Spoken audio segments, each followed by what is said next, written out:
that the last and most difficult galus that Am Yisrael will face will be the confrontation with Yishmael. And he says Yishmael is the most difficult because they are the only one of our enemies that comes with a spiritual power. And the reason why the galus is so difficult is that we have to counter it with a spiritual power that is greater than their spiritual power.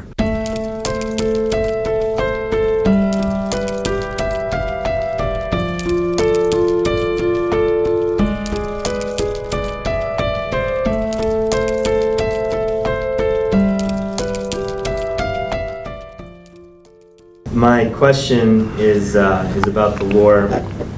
The Gemara says that when the Listim pray to Hashem for success, they pray good, He grants them success. He helps them to steal. And I think the Sephardi Nusach is different than the Ashkenazi Nusach, but we learned Hashem Shomei Filat Kol Peh. Yeah, the Sephardi, yeah. And moreover, I remember when I was in yeshiva, you told us that the Arabim are such a difficult opponent because they do have certain schusim and they have a certain kasher with Hashem. They have Mila, they have some version of kashrut, they have tzniut. Maybe some people could say they're better with tzniut than we are. And so my question is something that I've been struggling with, standing before Hashem and tefillah, feeling some sense of confusion and discouragement about that. And even though it hasn't been for me, I can imagine someone might feel something as negative as even betrayal. That to think that the Arabim are, they're praying to Hashem for success to hurt us, and we know that. We know that they did that, and we know that they had the success, and that Hashem answered their prayers. So how do we deal with that confusion with tefillah if we think about that? And moreover, do we even have the right to stand before Hashem and say to Hashem, please Hashem, listen to our prayers, ignore them? We know that they're saying, Hashem, listen to our prayers, ignore them. Yeah. And then even more than that, is there any, is it hashkafically correct to even think of this as like a schusim arms race, or like a tefillah, like Hashem's counting a cheshbon of tefillot and schusim between us and between them? Yep, it's a very, very difficult issue, and this is a concept that I admit has given me much confusion and uncertainty over the years. And that is the notion that prayer has a power, prayer has an efficacy, even when it is uttered by a rasha and even when it's for immoral purposes. This is the kayach of prayer if it is belev shalem, if it is truly sincere. Rav Chaim Vital writes, based on Pirkei de Rabbi Eliezer, that the last and most difficult galus that Am Yisrael will face will be the confrontation with Yishmael. And this was said in the 1500s, and the Pirkei de Rabbi Eliezer is even earlier. And he says Yishmael is the most difficult because they are the only one of our enemies that comes with a spiritual power.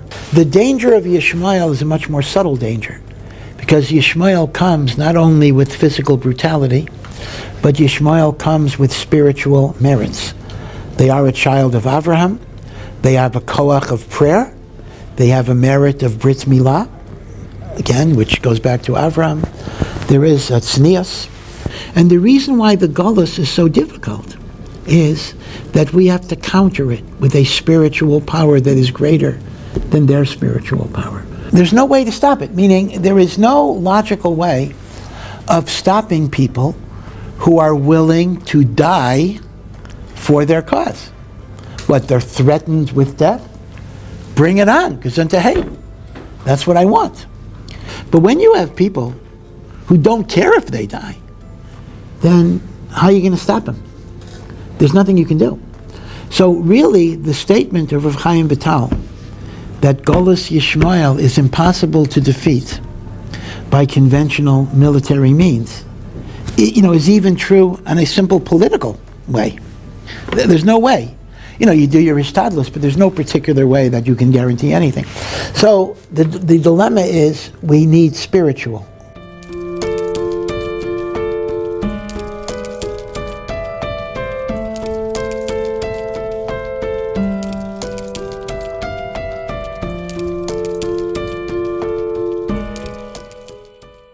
Yes.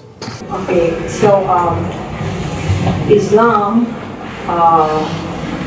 was connected with Ishmael in a question. But Islam is a 6th century religion, right? It arose in the 6th century under Muhammad.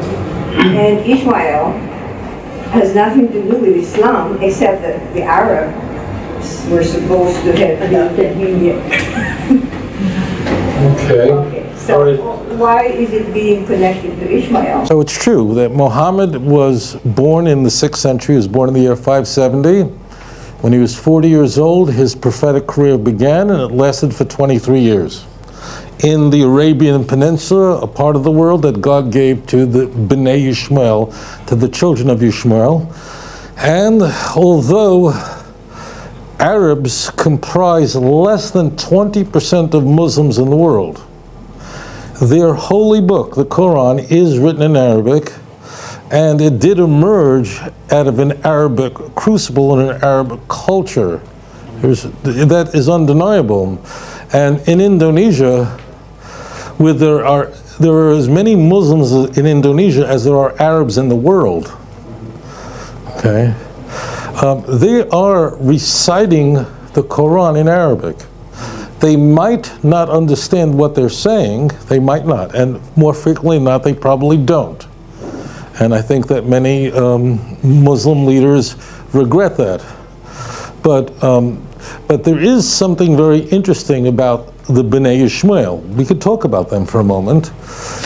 And that is that God made a covenant with the children of Ishmael.